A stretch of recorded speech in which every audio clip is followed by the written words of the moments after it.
everyone, and welcome to the program. This is Sunday Politics on Channel Television. I'm Sean Wakimalo in Lagos, Nigeria. It came as a rude shock to a lot who have invested in cryptocurrency when the Central Bank of Nigeria came up with a directive restricting banks from trading with such currencies. The CBN directed banks in the country to close all cryptocurrency-related accounts. The regulator prohibited all financial institutions from facilitating cryptocurrency payments in the country. This directive is contained in a letter addressed to all deposit money banks, non-bank financial institutions, and other financial institutions on Friday. According to the letter, Payments System of Management Department, the Apex Bank, directed all DMBs, NBFIs, and OFIs should identify persons and entities transacting in or operating cryptocurrency exchanges within their systems to close such accounts immediately. But what does this mean to the larger Nigerian economy, or the pockets of the average Nigerian, or those who have made investments in it? Because I know it's not a lot of Nigerians who have made, a lot of have, but not all Nigerians have made investments in it. But some reactions have followed that directive. One of the popular ones is that of the former Vice President, Atiku Abubakar. And part of the statement he released over the weekend, and let me quote part of that statement for you. It says, quote, already the nation suffered severe economic losses from the border closure and the effects of the COVID-19 pandemic. This is definitely the wrong time to introduce policies that will restrict the inflow of capital into Nigeria, and I urge that a policy to prohibit the dealing and transaction of cryptocurrencies are revisited. End of quote. Those are the words of Abubakar Atiku, a former vice president. We'd like to make sense of the directive of the Central Bank of Nigeria, especially its implications on the Nigerian economy. So tonight, we have a former deputy governor of the Central Bank, a lawyer, a political economist, and he was a presidential candidate in the 2019 presidential election. He's currently United Nations Special Envoy on post-COVID development finance for Africa. Professor Kingsley Moghalu joins us from Washington, D.C. Thank you, Professor, for joining us tonight on the program. And perhaps let's get a sense of your reaction when you heard. And I'm very sure that being a financial expert yourself, you may have some money in Bitcoin or in cryptocurrency too. But how did this come to you when you heard on Friday that the CBN is restricting Nigerian banks from having this kind of transactions? Much, Shane, for having me. First of all, let me disabuse your mind. I have no investments in cryptocurrencies of any type. So let's just get that out of the way. But when I saw news of this directive, I was a bit concerned, but I was not surprised. I was not surprised because you have to, first of all, understand that there are many dimensions to the whole question of cryptocurrency. There are financial stability issues and concerns. There is the question of whether or not it is legal tender in Nigeria, because it is not. The central bank put out that regulation in 2017. And now it put out a new directive basically banning all deposit money banks from transacting in cryptocurrencies. But the Securities and Exchange Commission of Nigeria, SEC, recognizes cryptocurrencies as a financial asset. And in September, they said they were going to put out a regulatory framework for them. And we know that Bitcoin and other kinds of cryptocurrencies have now become known as, quote unquote, freedom money. Because we have to go back to understand what cryptocurrencies actually are. Cryptocurrencies are virtual currencies that can be exchanged online to purchase goods and services. Their value is not determined by the value of legal tender currencies, but you will have to use legal tender currencies to purchase those cryptocurrencies, the most popular of which is Bitcoin. You need to also understand that cryptocurrencies, they don't have an underlying value. So, for example, many people would then say that they are speculative because unlike a normal currency, that currency is backed up by either foreign reserves, the productive nature of the economy of the country that owns the currency, and various other elements. But that's not what happens with cryptocurrencies. But again, we live in a world of innovation. And cryptocurrencies bypass central banks pretty much. And many countries, especially in Nigeria, which is one of the highest users of cryptocurrency in the world, Nigeria is the second biggest user of Bitcoin, Nigerians, in the world. And during the NSAS protests, these cryptocurrencies were used to support the NSAS protests when the central bank blocked the access to the accounts of people it suspected were supporting NSAS. So there is the financial stability aspect, there's the political aspect, there's the economic or private economic investment aspect of it, and there's the aspect of the business opportunities and the income it earns for a lot of Nigerians, mainly young Nigerians who trade in these instruments. So it's a very complex issue. So that's the first thing that I will tell you. So the central bank directive, you could say, well, it's legal, yes, but was it the wisest way to approach either the risks of cryptocurrencies or any other consideration that it might have had? I am not sure about that. And that's why I was worried about this response from the central bank. So let's quickly get some meat. Let's get the facts out, the truth of this matter, some of which you've given us, the knowledge of what it's all about. From the word crypt, it means that something that is coded, secret. So that is the orientation of that market. And you talked about SEC and the central bank. Central bank has powers over Nigeria currency and Nigeria banks. But let's get some quick facts out now. You are a lawyer too, and so it helps us tonight on the program. Unbundle this for us. Has the order and directive of the central bank criminalized cryptocurrency? I do not interpret it as criminalizing cryptocurrency. I interpret it as a directive to financial institutions under the control or under the supervisory remit of the central bank not to deal with these cryptocurrencies.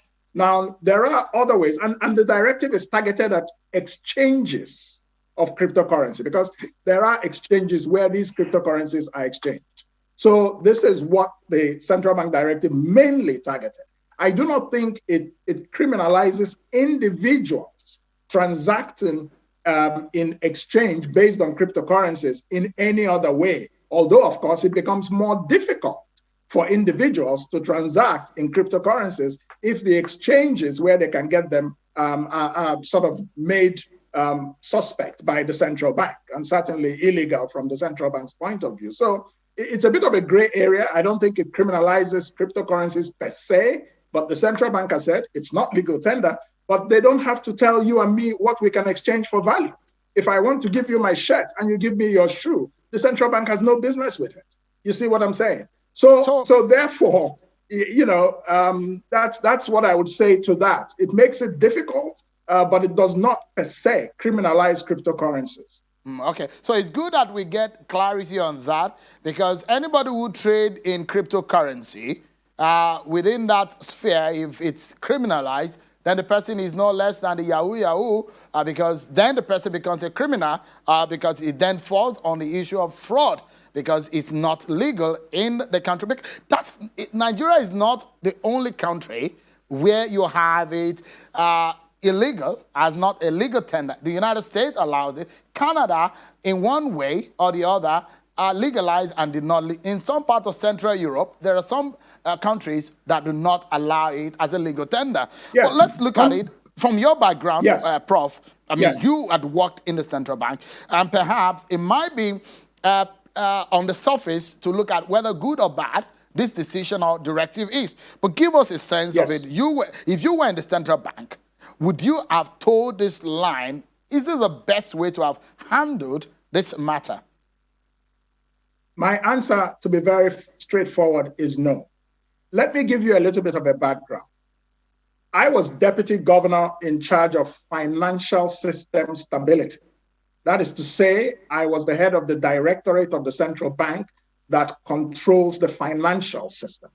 So I was the banking regulator. If I was in the central bank today in that role, it is one of the departments under me that would have issued this directive that we saw, which came from the Banking Supervision Department.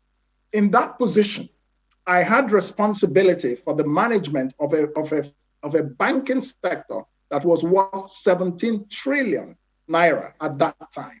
Yeah, included 24 commercial banks, about 900 microfinance banks, 100 finance houses, 5 development banks, and 3,000 bureau de change. So the financial system in Nigeria, over which I superintended as deputy governor when I was there, is very significant. And so I would have been aware or conscious of the risks of cryptocurrencies. But my response as somebody who is versed in risk management will be, one, there is a reality in the world today that a lot of the world is going digital. There's a lot of innovation in the world, and cryptocurrencies are part of it. So my attitude would be, how can we best manage the risks of cryptocurrencies to ensure that they do not affect the stability of the financial system? That's what I would have done. But I would not recommend, kind of banning it outright in exchanges, because also $500 million worth of Bitcoin has been traded in Nigeria within the last 5 years. Nigeria is one of the top 10 countries in the use of cryptocurrencies in the world today. In fact, it comes in at number 8 after countries like Ukraine, Russia, South Africa, Kenya, and so on. So it's becoming a real factor in our financial system or investment ecosystem. And this is livelihoods from Nigerians. So when you take actions that look as if you are taking away opportunities from Nigerians, especially in a depressed economy. Also, one of the things that attracts Nigerians a lot to cryptocurrencies is because the central bank, and I've said this, a lot of the policy making that has come out from the bank in recent years has been a bit, ad hoc, and, changes from today to tomorrow and so on, policies concerning remittances, policies concerning foreign exchange, and so on and so forth. But trading in these cryptocurrencies, for many people, protects them from fluctuations in the value of the naira. Because every fiat money, every currency in the world, over time depreciates in value because of inflation. And this is one of the reasons a lot of people go for cryptocurrencies. They're risky, but they don't have the problem of depreciation because of inflation. In fact, between 2018 and today, in 2018, the value of one Bitcoin was about $3,000. Today, about 2.5 years later, it's $38,000 for one BTC, one Bitcoin.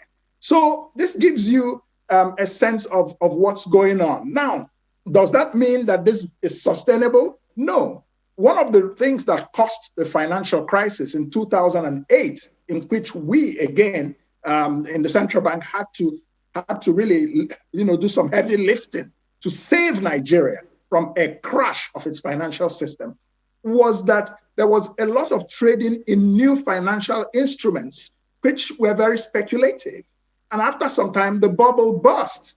So this is why I told you that if I was still a central bank governor today, yes, I would be concerned about cryptocurrencies, but I would balance that concern with the reality, how pervasive they have become as part of economic transactions, and see best how we can manage the risks without depriving people Prof, of the livelihoods. Yeah, apologies to cut into but if that risk, for example, is that of national security, would you have still held that same stance?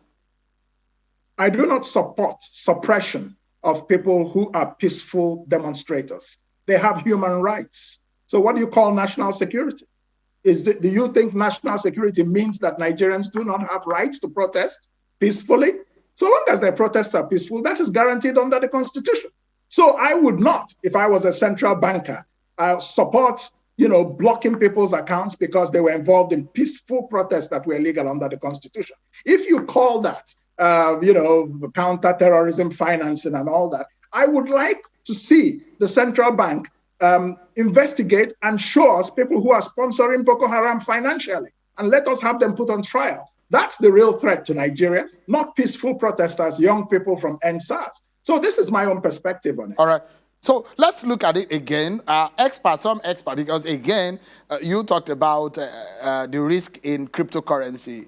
Some will say, yes, every investment has risk concerns or risk factors. Absolutely. For example, in just few hours, Bitcoin fell from 41K to 38.5, just about 5% drop in few hours. Yes. Some will say it's not a currency, it's a speculative asset. So if you take that and link it to what former Vice President Atiku Abubakar said in his statement over the weekend, and take a look at it again, he said this is a wrong time to introduce policies that will restrict the inflow of capital into Nigeria. Give us a sense of the implication. Is there anything such as wrong timing in the decision of the central bank? It's not just wrong timing. I just think that in principle, given where the world is going today, I think that Nigeria should be ahead of the curve and managing whatever risks that these types of new financial instruments throw up, rather than being seen as being reactionary, especially when that has implications for the livelihoods of many, many, many Nigerians. That's my point. Now, if you own shares in the Nigerian Stock Exchange, it could drop 20% in a day. Is that not so? So what's so special about the drop in the value of Bitcoin? So this is the point. Any investment has risks. It can rise, it can fall. So long as those risks are hedged in such a manner that they do not affect the financial system and its stability, individuals can take those risks. That's their choice. That's the way I look at it. And of course, concerning the importation of capital, I think Nigeria also should not stop the importation of capital into the country at a time we are losing a lot of such capital. There's huge capital flight from Nigeria today. Foreign investors are not coming in. So all in all, my point is this. The Nigerian government needs to make the Nigerian investment climate far more friendly, far more predictable, far more efficient than is the case today. It's one of the reasons why our economy is undergoing a lot of stress. All right. Perhaps that is a point where we'd like to anchor. And I'd like you to touch on this matter in just about 30 seconds so that we can anchor on this matter of the cryptocurrency, especially because of the outrage that we have seen about it in the last few days. So give us a sense of what to make of the climate, investment climate under the Buhari government, vis-a-vis this policy that the CBN came out with. How would you describe the investment climate under the Buhari government and as it relates to an average citizen? Well, the investment climate in Nigeria today is not very good. I think that's very obvious. And one of the reasons that is so is because, one, investment policies are not predictable. There is too much ad hocism in the management of the Nigerian economy. There is no deep thinking that is evident from Nigeria's economic policies today. It's just today, one policy, tomorrow, another policy, next tomorrow, another policy. Investors do not like that. And that's one of the reasons why it's not just COVID. The market, the investment environment in Nigeria is unfriendly. That's one of the reasons that foreign investment is declining hugely. In Nigeria. Now, let me just wrap up with something about this cryptocurrency. China, in 2014, they banned these cryptocurrencies. But today, their policy is a bit sophisticatedly different. Why? Let me explain. There are many countries in the world today that are now moving into the area of central banking digital currency, CBDC. These are sovereign digital currencies. So they're working on it now to see whether countries like this, like China and others that are experimenting with this, like Sweden, like Uruguay, and so on, can now have their own currencies as crypto or digital currencies that are linked to their fiat money. their normal money. So this can reduce the risks of cryptocurrencies. Nigeria should think imaginatively in areas like this, not just knee-jerk reactions all the time. It's always a pleasure having to talk to you about issues of financial matters, legal issues, and of course, political matters sometimes. Professor Kingsley Moghalu, Special Envoy to the United Nations on COVID-19 financing to Africa, a former Deputy Governor of the Central Bank, presidential candidate into 2019 election. Thank you so much for talking to us tonight from Washington, D.C. You're very welcome. Thank you for having me. Let's take a break now, everyone. But before...